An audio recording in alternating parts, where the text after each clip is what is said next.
Captain Ji-hoon Park stood alone in the center of the massive chamber.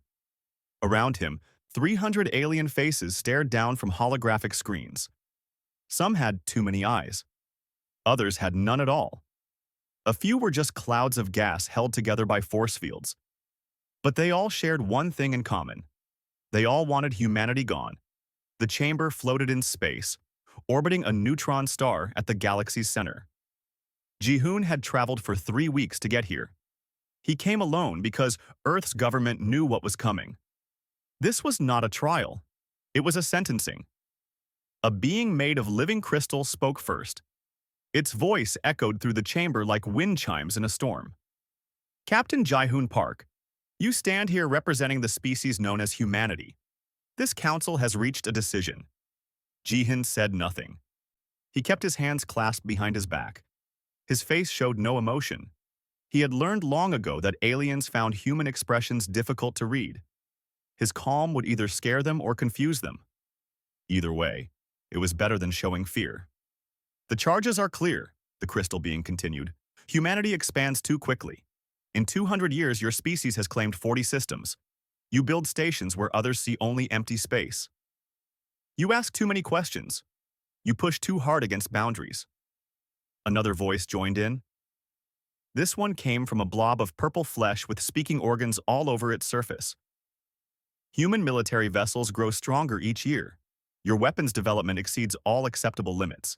You explore restricted zones without permission. A third alien spoke. This one looked almost human. But its skin shifted colors like oil on water. Worse than all of this, your culture spreads like a disease. Human music plays on alien worlds. Human food corrupts traditional diets. Human ideas of freedom and individuality threaten the stability of the council. Ji-hoon allowed himself a small smile at that last part. The aliens noticed. You find this amusing? The crystal being asked sharply. I find it honest, Ji-hoon replied. His voice was steady and clear.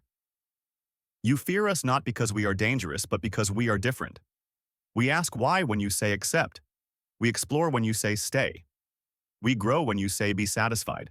And yes, our culture spreads because others choose to embrace it. That is not infection. That is choice.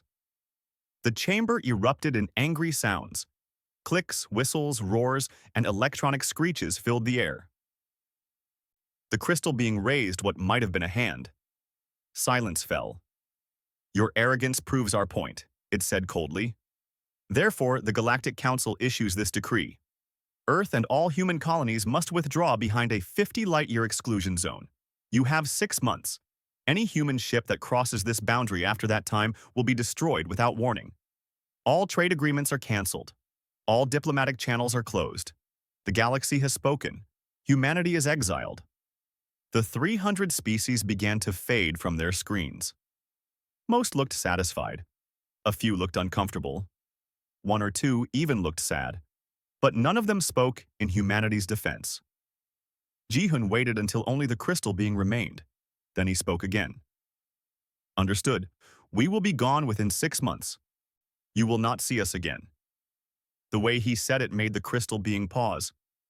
You accept this sentence without protest? I accept that you have made your choice, Ji-hoon said. And now, we will make ours. The crystal being faded away. Ji-hoon stood alone in the empty chamber. Then he turned and walked back to his ship. His steps were steady. His head was high. He did not look back. The journey home took 3 weeks. When Ji-hoon's ship finally entered Earth's orbit, he expected panic. He expected fear.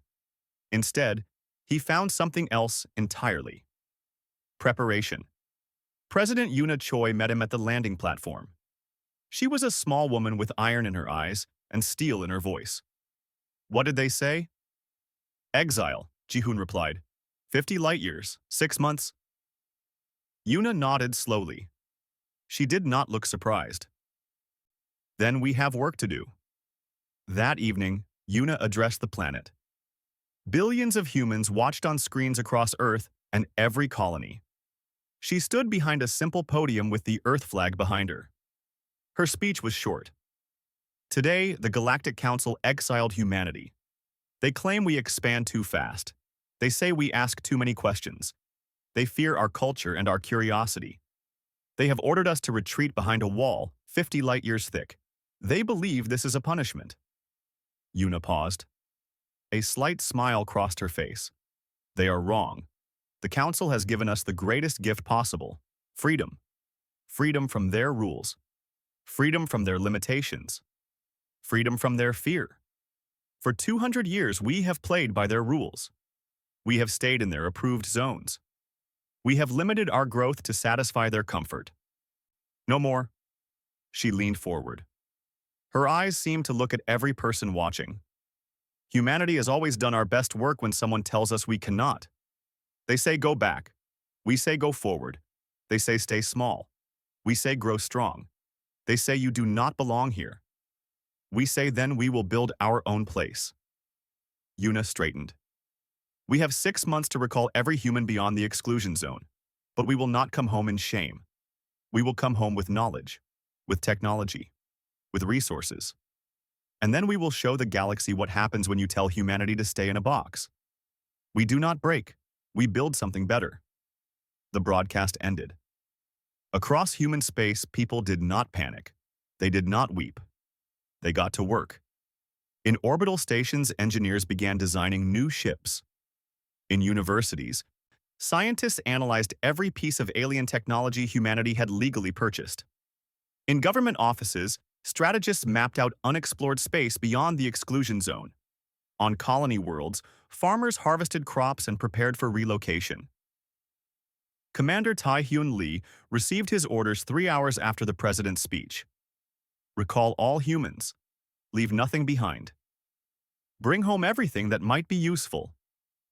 He looked at the star map showing Earth's 40 colonies. Most were inside the exclusion zone. 8 were not. Those 8 would have to be abandoned. Tae-hyun began making calls. He expected anger. He expected resistance. Instead, every colonial governor said the same thing. We understand. We will be ready. Tell us what you need. 6 months, 40 colonies, thousands of stations, millions of people. It should have been impossible. But humanity had been doing impossible things since they first looked at the stars and decided to reach them. The exile had begun. And so had something else. Something the Galactic Council would not understand until it was far too late. Humanity's true potential was about to be unleashed. The first ships began moving within 24 hours of President Yoon Choi's speech. Commander Tae-hyun Lee watched from the bridge of the carrier Indomitable as dozens of transport vessels lifted off from the colony world of New Seoul. Each ship carried 1,000 people and whatever they could pack in cargo holds. They left behind homes. They left behind farms. They left behind 12 years of hard work building a new world. But they did not leave behind their spirit. All transports away clean, reported the navigation officer. No complications. Next wave ready in 6 hours. Tae-hyun nodded. 39 more colonies to go. 5 months and 27 days remaining. He pulled up the master schedule. Every colony had a departure plan. Every ship had a route. Every person had an assigned transport. It was the largest human migration since Earth's population had spread to the solar system 300 years ago. On Earth, Dr. Sora Kim worked in a laboratory deep beneath the Korean peninsula. Around her, alien devices covered every surface. Propulsion systems from the Velthera, medical scanners from the Trilix, communication arrays from a dozen different species. All of it purchased legally over the past 2 centuries. All of it now laid out for study. Sora picked up a Velthera engine core. It was small, the size of a basketball, but it powered ships that could cross a light year in a week. She had been studying these engines for 15 years. Now she understood why they worked. More importantly, she understood why they could work better. The problem is efficiency, she said to her assistant. These engines waste 70% of their energy. The aliens never bothered to improve them because 70% waste is good enough. They have been using the same design for 5,000 years. Her assistant, a young engineer named Minho, frowned at a holographic display. Why would they not improve it? Because they are comfortable, Sora replied. She set the engine down gently.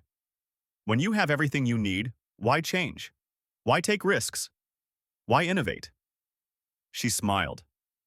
Humanity has never been comfortable. We have only been in space for 200 years, and we have already redesigned our engines 3 times. We improve because we must. They stagnate because they can. Minho's eyes widened. If we can fix the efficiency problem, we could travel 3 times as fast, Sora finished. Maybe 4 times. And that is just the beginning. Across the solar system, similar conversations were happening. In Mars shipyards, engineers studied alien hull designs. In lunar universities, xenobiologists cataloged genetic samples from alien crops. On Europa Station, physicists examined strange energy readings from the galactic core that the Council had dismissed as background noise. Humanity was not just retreating, they were learning. Engineer Hyunwoo Nam stood in a conference room with 50 of humanity's best strategic minds. Behind him, a massive star map showed the exclusion zone. The 50-light-year bubble around Earth and its colonies glowed in red. Beyond it, Council space was marked in blue. But most of the map was black. Unexplored space. Look at this, Hyunwoo said, pointing to the black regions. The Galactic Council controls approximately 30% of the galaxy. Most of it is in the galactic core, where stars are close together. Easy to travel, easy to trade. But out here, he gestured to the spiral arms. Out here, stars are farther apart. Travel is harder. Resources are scattered. The Council calls it dead space. Worthless. A general named Seokjin raised his hand. You think differently? I know differently, Hyunwoo replied. Dead space is only worthless if you have slow ships and no courage. We are about to have fast ships. And we have always had courage. There are 10,000 systems within 100 light-years of the exclusion zone that no Council species has ever explored. 10,000 possible colonies. 10,000 chances to find resources, technology, or knowledge, another voice spoke up. The Council exiled us from their space. You propose we claim space they have ignored? Hyunwoo grinned. They gave us a 50-light-year head start. Let's use it. The proposal was forwarded to President Yuna. She approved it within an hour. The Outer Expansion Initiative was born. While humanity recalled its colonies from Council space, it would simultaneously prepare to expand into the unknown. Exile was not retreat, it was repositioning. 4 months into the evacuation, young navigator Ji-woo Han sat in the pilot seat of a long-range scout ship. Her mission was simple. Map the space beyond the exclusion zone. Find systems worth colonizing. Report back. She had been flying for 3 weeks. Her ship had jumped through 15 systems. Most were empty. A few had dead planets. One had a star that would explode in 1,000,000 years. But this one was different. Computer, confirm readings, Ji-woo said, staring at her screens. Confirmed, the computer replied in a calm voice. System contains 11 planets. 4th planet is inhabitable zone. Atmosphere is oxygen-nitrogen mix. Water present. No technological signatures. No intelligent life detected. Ji-woo's hands trembled as she entered the data into her log. A perfect world. Unclaimed. Unknown. Just sitting here waiting. The Council had flown past this region 1,000 times and never bothered to look closely. She marked the system on her map and gave it a name. New Dawn. It was the first of many. By the time 6 months had passed, all humans were back behind the exclusion zone. Not a single person remained in Council space. Commander Tai-hyun stood on the bridge of the Indomitable as it made the final jump home. Behind him, the last transport convoy followed. Final head count, he ordered. The report came back quickly. All personnel accounted for. 0 casualties. Mission complete. Taehyun allowed himself to relax. They had done it. 40 colonies evacuated, 3 million people relocated, thousands of tons of equipment and supplies salvaged. And they had finished with 2 days to spare. But more importantly, they had brought something back that the Council never expected. Data. In her laboratory, Dr. Sora completed her analysis of the alien engines. She had found 7 major inefficiencies. She had fixed 6 of them. The 7th would take another year, but it did not matter. With 6 fixes, human ships could now travel at speeds that would make Council vessels look like they were standing still. Engineer Hyunwoo received reports from 300 scout missions. They had mapped 5,000 systems. 800 were worth colonizing. 40 had resources Earth desperately needed, and 1 had something incredible, something ancient. Scout Captain Sun Woo Cho had found ruins on a rogue planet drifting between stars. The ruins were old, older than any known civilization, and they contained technology that made Council devices look like children's toys. President Yoona Choi reviewed all the reports. Then she called a meeting of the human government. Every leader from every major nation attended, every military commander, every head scientist. She showed them the data. "This is what we have learned," she said. "The Council is old. They are comfortable. They have stopped growing. They see empty space as worthless because they lack the courage to explore it. But we do not lack courage. We never have." She pulled up a map showing humanity's new plans. "We have 6 months of supplies. We have ships that can travel 3 times faster than anything the Council has. We have 800 systems ready for colonization. And we have something else. We have unity. The Council exiled us expecting we would beg to return. Instead, we are going to build an empire that makes theirs look small." The room was silent. Then someone started clapping. Then another. Soon the entire assembly was on its feet, applauding. Yoona let them celebrate for a moment. Then she raised her hand for silence. "This will not be easy. We are alone. We have no allies. We must build everything ourselves. It will take decades, perhaps centuries, but we will do it, because that is what humanity does. We survive. We adapt. We overcome." The meeting ended. The leaders returned to their nations. And across human space, people got to work. Navigator Ji Woo Han received her new assignment. She would lead the first colony ship to New Dawn. 3,000 people. Enough supplies for 5 years. Equipment to build a city. As her ship prepared to launch, she looked at the star maps one more time. The exclusion zone showed clearly. 50 light-years of buffer space. The Council thought it was a cage. Jiwoo smiled. It was not a cage. It was a launching pad. And humanity was ready to fly. 20 years passed in silence. The Galactic Council went about its business as if humanity had never existed. Trade continued. Wars were prevented. Disputes were mediated. The 300 species governed themselves according to laws that had stood for 10,000 years. Everything was orderly. Everything was predictable. Everything was exactly as it had always been. But some council members could not forget the exiled species. Ambassador Rixtal was one of them. His people, the Korthan, were cautious by nature. They had survived in the galaxy by being careful, by planning ahead, by worrying about threats before they appeared. And Rixtal worried about humanity. He stood before the Council Subcommittee on External Threats. 5 species were represented. None of them seemed interested in his concerns. "It has been 20 years, Rixtal said, his forearms gesturing to the holographic display. 20 years of complete silence from the exclusion zone. No transmissions, no trade requests, no distress signals, nothing. A blob-like species named the Vorthan spoke through its translator. "That is the point of exile, Ambassador. They are cut off, isolated. Likely they have collapsed. Human aggression probably turned inward. They may have destroyed themselves. Or," Rixtal countered, "they may be doing something we cannot see. I propose we send a probe into the exclusion zone.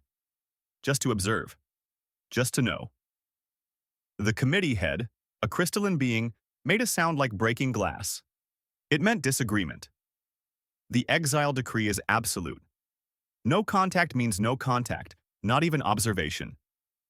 The humans are gone, let them stay gone. Rixtal pressed his case. "But what if they are not gone? What if they are building something? We should at least—" "Denied," the crystal being interrupted. "This committee has more important matters to address. The Trillic Sun situation requires immediate attention. The human question is closed. Rixtal left the chamber frustrated, but he was not the only one asking questions. In bars and trading posts across council space, beings gossiped. What happened to the humans? Did they survive? Did they give up and return to their single planet? Did they evolve beyond their aggressive nature? No one knew, and increasingly, no one seemed to care. Humanity became a footnote in galactic history, a cautionary tale about what happens when a species refuses to follow the rules. But inside the exclusion zone, something remarkable was happening. Admiral Dongyun Kang stood on the observation deck of the warship Eternal Dawn. Before him, space was filled with ships. 300 vessels, each one displaying technology that would make council engineers weep with envy.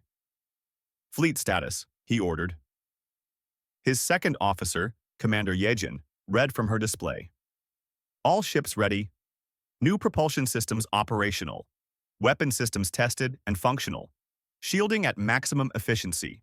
We can deploy in 6 hours. Donghyun nodded slowly. The new frontier fleet. 300 ships that could travel 4 times faster than anything the Council possessed. Ships with weapons humanity had designed themselves, borrowing alien concepts but improving them in ways aliens never imagined. Ships crewed by men and women who had grown up in exile, who knew nothing but self-reliance and determination. And the colonies? Dongyun asked. 47 systems fully operational, Yejin replied. Population just past 2 billion. 15 more systems under development. 23 outpost stations established in deep space. Dongyun smiled. 2 billion.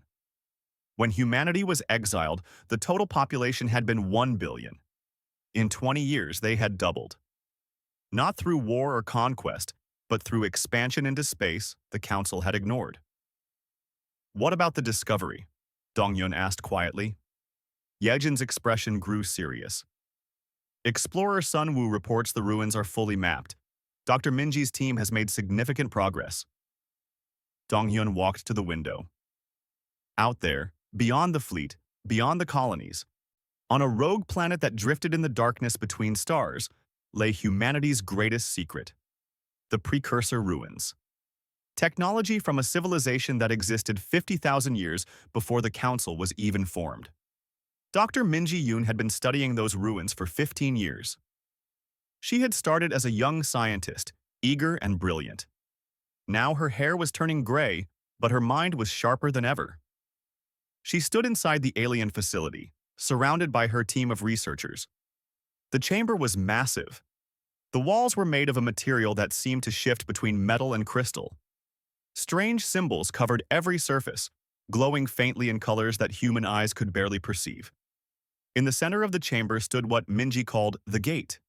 It was a ring, 50 meters across, made of the same strange material as the walls. According to their scans, there were thousands of these gates scattered across the galaxy, but they were all inactive, dead for 50,000 years.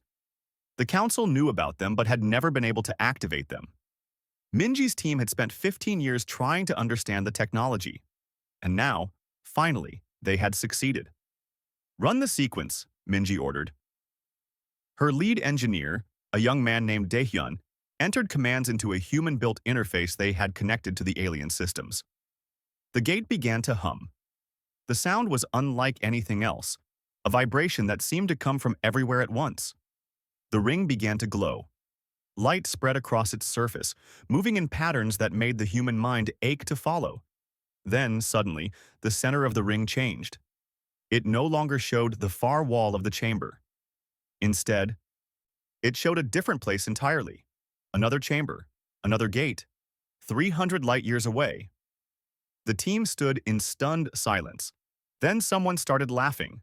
Then everyone was laughing, hugging, celebrating. They had done it.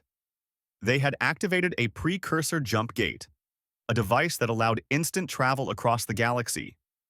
The Council used ships that took weeks to cross a few light-years. Humanity had just unlocked technology that crossed hundreds of light-years in a single step. Minji watched her team celebrate. Then she activated her communication device. Admiral Donghyun, this is Dr. Minji. The gate network is operational. Repeat, the gate network is operational. There was a long pause. Then Dong Yun's voice came back, thick with emotion. Understood. Beginning Phase 2. Phase 2. The return. But humanity would not return begging for acceptance. They would not ask permission to rejoin the galactic community.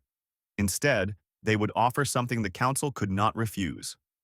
Captain Sun Woo-cho prepared his scout ship for the longest journey he had ever attempted. His mission was simple, but dangerous. Take a small ship to the edge of the exclusion zone. Send a message to the galaxy. Wait for a response. He had volunteered for this mission because he trusted in what humanity had built.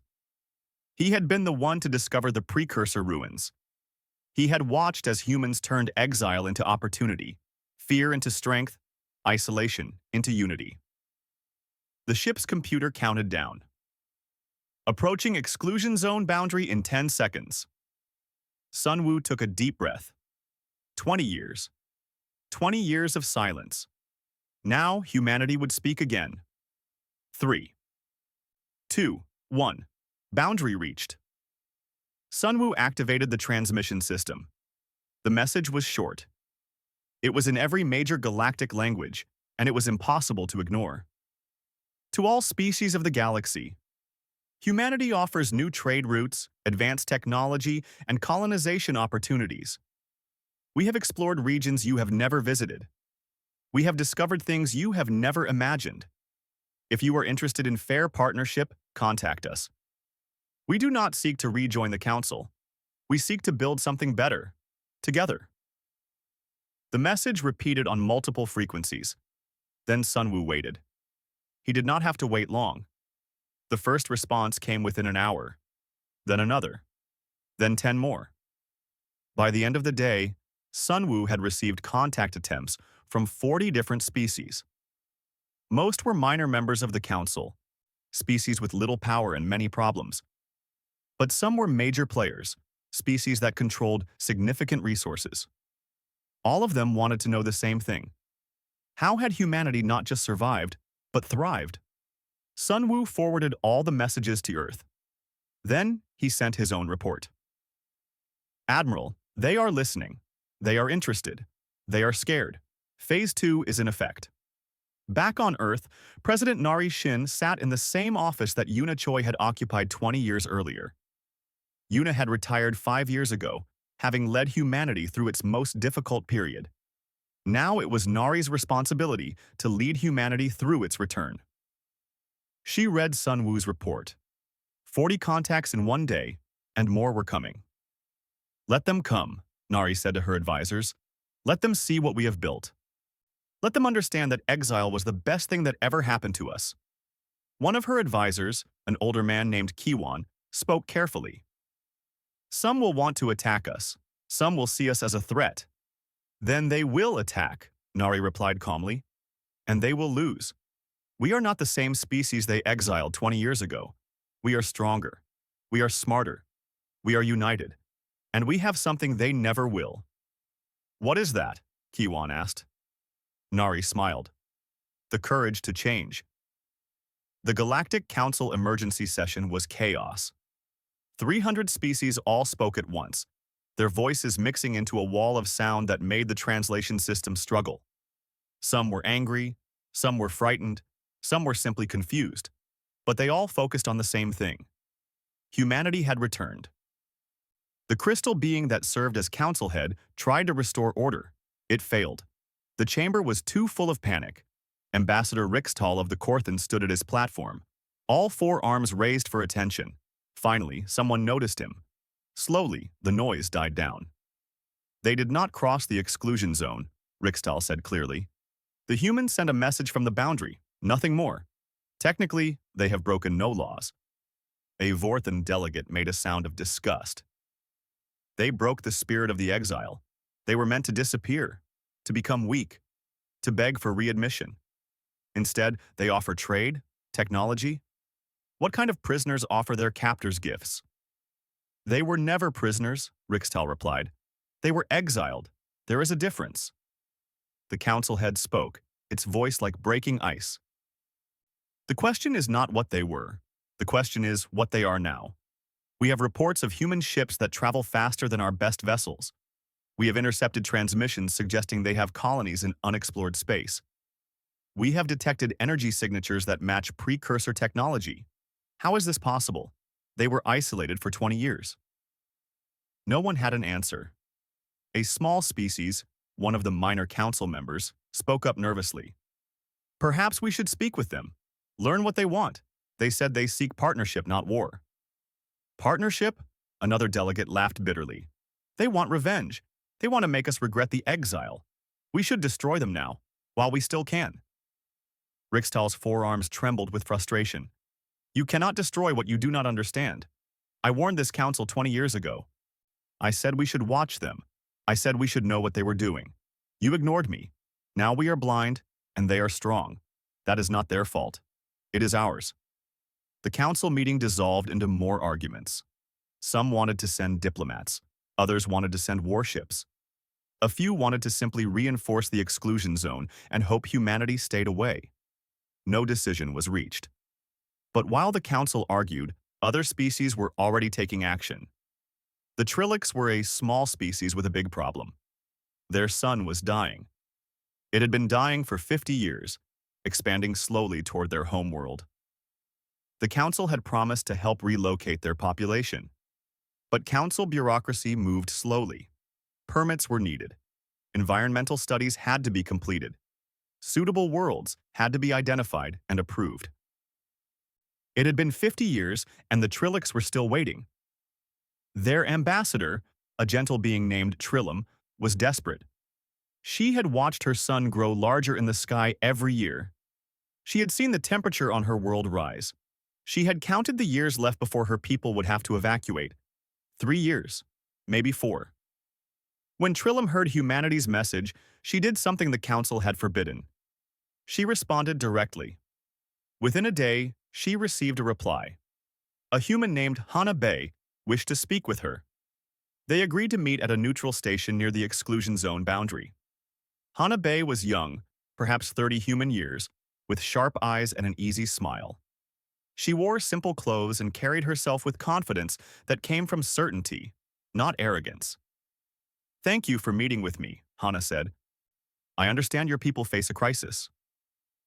Trilum's tentacles twisted nervously. Our sun dies. In 3 years, perhaps 4, our world will be uninhabitable.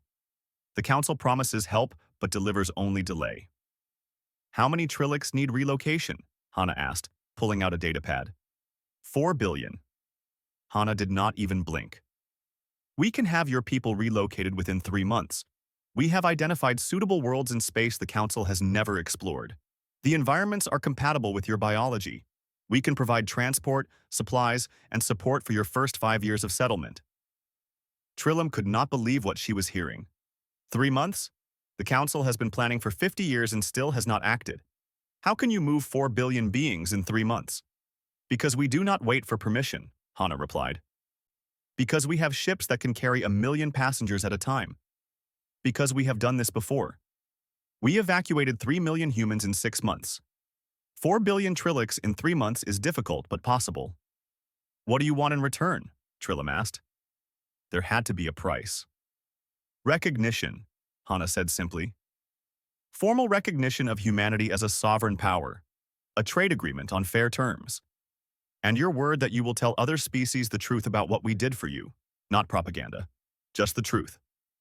Trilum was silent for a long moment. Then she made the decision that would change the galaxy. I accept. The operation began within a week. Massive human transport ships arrived in Trillic space. Each ship was larger than anything the Council had built in a century. Each ship could carry 1 million passengers in comfort, with medical facilities, food supplies, and entertainment systems. The Trillics who boarded the first ships were terrified. They had never seen humans before. The stories they heard said humans were violent, aggressive, dangerous. But the humans they met were friendly, patient, kind. Human crew members helped Trillic's families find their quarters. Human doctors treated Trillic's children who were sick.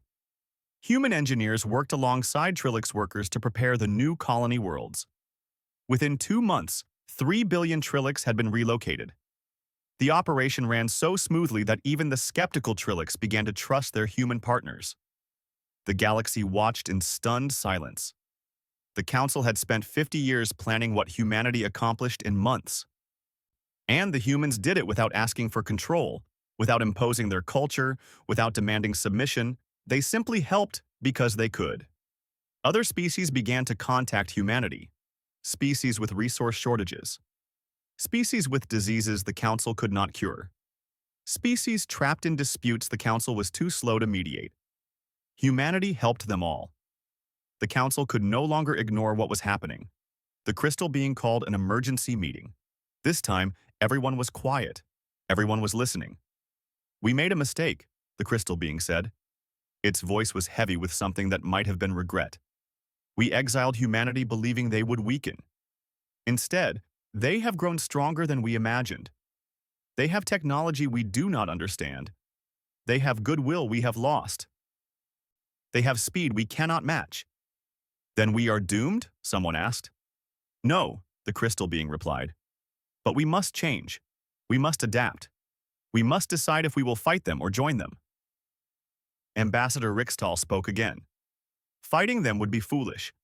They have already proven they can move billions of people across space while we argue about permits. They have ships that make ours look ancient. They have the support of species we have failed. If we fight, we will lose." "Then what do you propose?" the crystal being asked. "We talk to them," Rixtal said. "Not as superiors talking to exiles, but as equals. Perhaps they can teach us what we have forgotten. How to help, how to change, how to grow." The Council voted. It was not unanimous. Many species wanted to maintain their authority, their pride, their ancient ways. But enough voted for contact that the measure passed. A message was sent to humanity. The Council requested a meeting, not to demand, not to threaten, but to negotiate. President Narration received the message in her office on Earth. She read it 3 times. Then she called her advisors. "They want to talk," she said. "It could be a trap," one advisor warned. "It could be surrender," another suggested. "It could be the beginning of something new," Nari said quietly. She thought about the past 30 years. The exile, the struggle, the growth, the return. Humanity had proven itself not by destroying its enemies, but by helping those in need. "We will meet with them," Nari decided. "But not here, not in council space, and not alone. We will bring representatives from every species we have helped. Let the council see what partnership looks like." Her advisors nodded. It was a good plan. The meeting was set for 3 months later. Location neutral, terms equal. No guards, no weapons, just talk. As the day approached, Admiral Dongyun prepared the Eternal Dawn to escort the diplomatic ship. Captain Ji-hoon Park, now elderly but still sharp, came out of retirement to serve as senior military advisor. Dr. Sora Kim and Dr. Min Ji-yoon prepared briefings on human technology, ready to share or withhold depending on how the talks went. And Ambassador Hana Bae, who had helped the Trillics and dozens of other species, prepared to face the council that had once exiled her people. She was not afraid. She had seen what humanity could do when freed from fear. She had seen what happened when you offered help instead of demanding submission. The galaxy was about to learn the same lesson. Humanity had not needed the council's approval 30 years ago. And they did not need it now.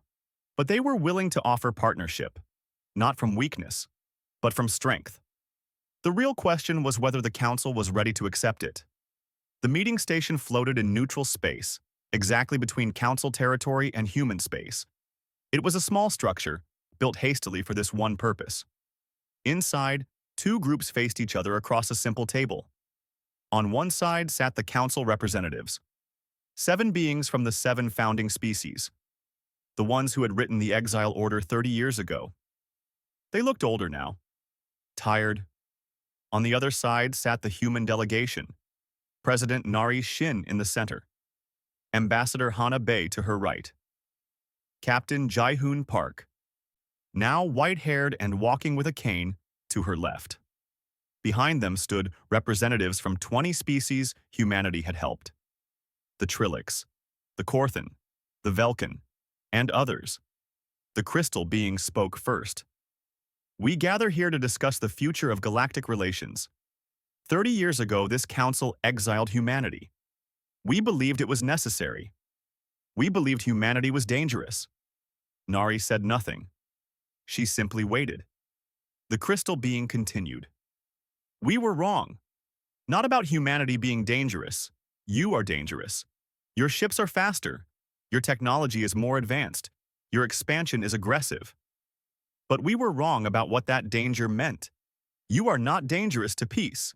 You are dangerous to stagnation.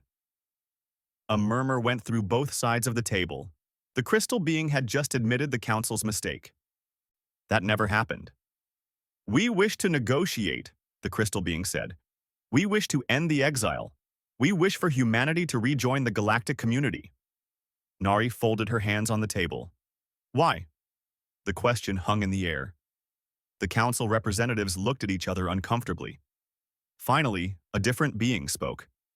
One that looked like living water held in a transparent skin.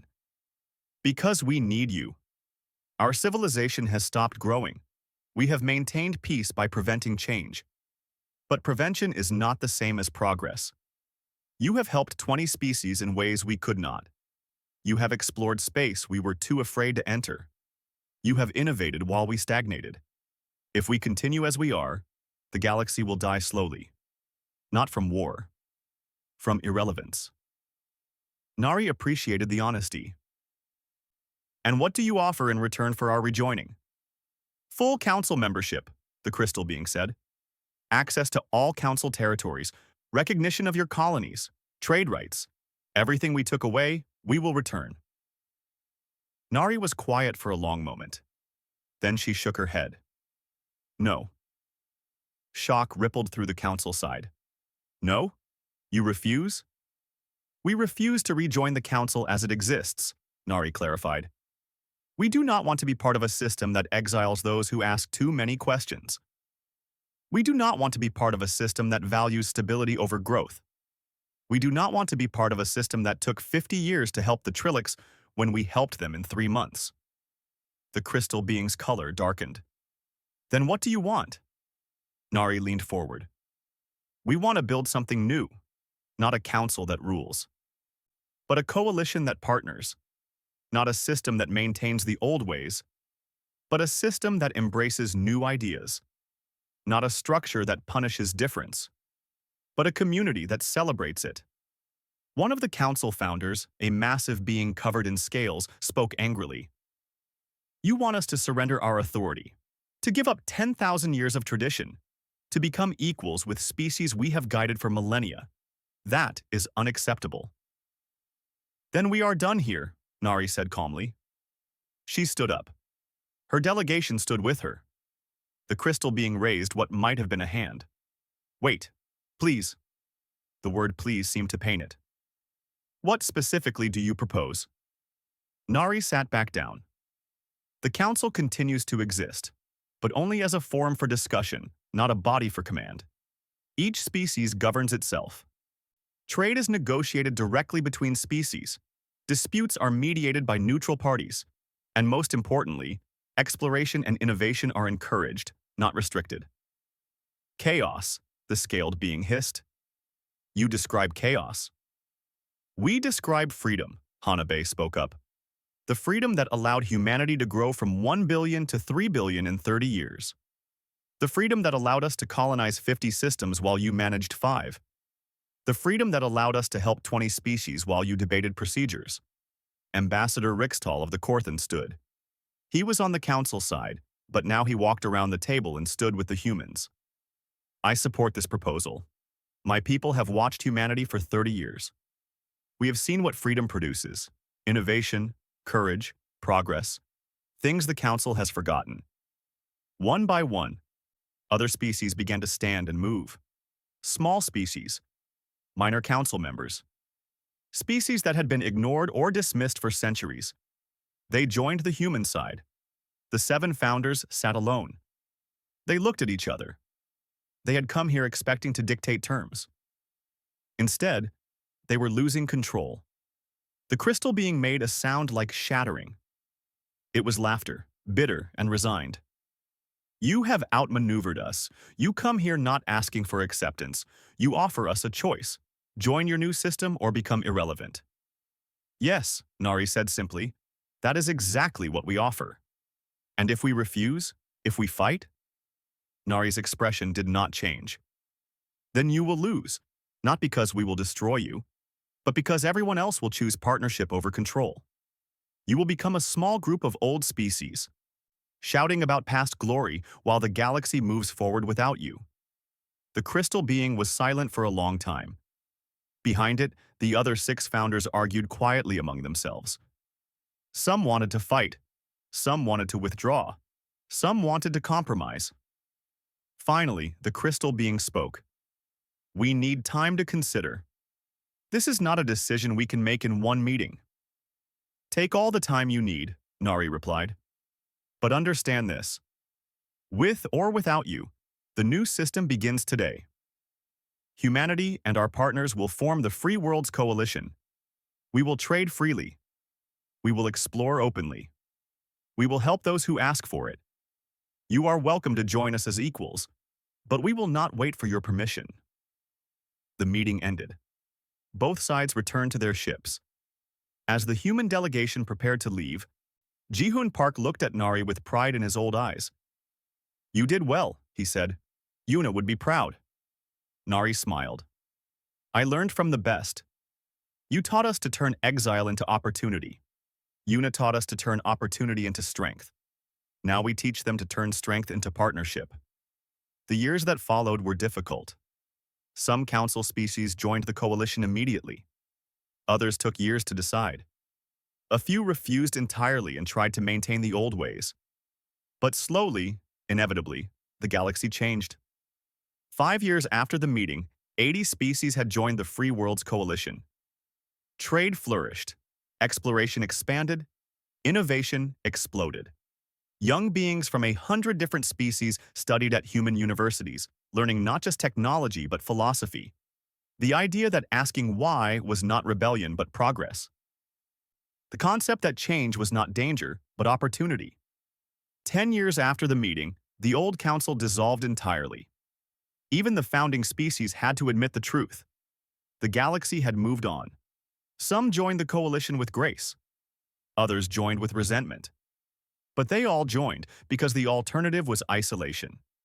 20 years after the meeting, humanity had grown to 5 billion people, 100 systems, thousands of stations, and countless friendships with species that had once feared them.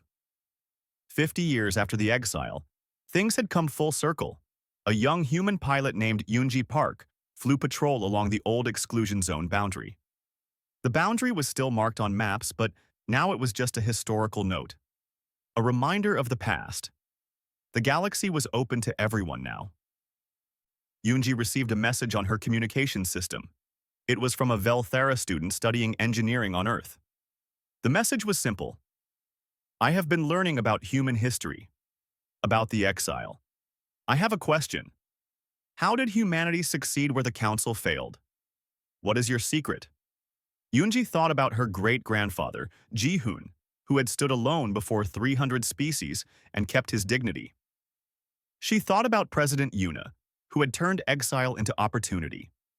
She thought about all the humans who had worked, explored, innovated, and helped over the past 50 years. She smiled and typed her response. There is no secret. You already know it because you asked the question. The council failed because they stopped asking why. They stopped wondering what if. They stopped believing things could be better. Humanity succeeded because we never stopped asking, never stopped wondering, never stopped believing. She paused, then added one more line. The greatest gift the council gave us was telling us we did not belong, because once we accepted that, we were free to build our own place. And it turned out, when you stop waiting for permission, there is nothing you cannot do. Yoonji sent the message and returned to her patrol. Below her, space was filled with ships from 100 species, all traveling freely, all exploring, all growing, all asking questions. The galaxy was no longer ruled by fear of change. It was driven by hope for the future. And that future was brighter than anyone had imagined possible. Humanity had been exiled from the galaxy. But in the end, humanity had not just rejoined the galaxy. They had remade it. Not through conquest, not through force, but through example, by showing that courage, curiosity, and compassion were more powerful than control. The exile was over. The real journey was just beginning, and humanity, as always, was ready for whatever came next, because that was what humans did. They survived, they adapted, they overcame, they asked why, they explored what if, they built what could be.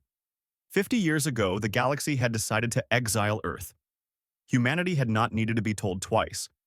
They had left willingly, eagerly, ready to prove that they did not need the galaxy's approval to thrive. And they had proven it beyond any doubt. The galaxy had exiled humanity, hoping they would weaken and beg to return. Instead, humanity had grown strong and offered partnership as equals. It was the greatest miscalculation in galactic history, and the best thing that ever happened to both humanity and the galaxy. Sometimes being told you do not belong is exactly what you need to hear, because only then do you realize you do not need to belong to anyone else's vision. You can build your own, and that vision can change everything.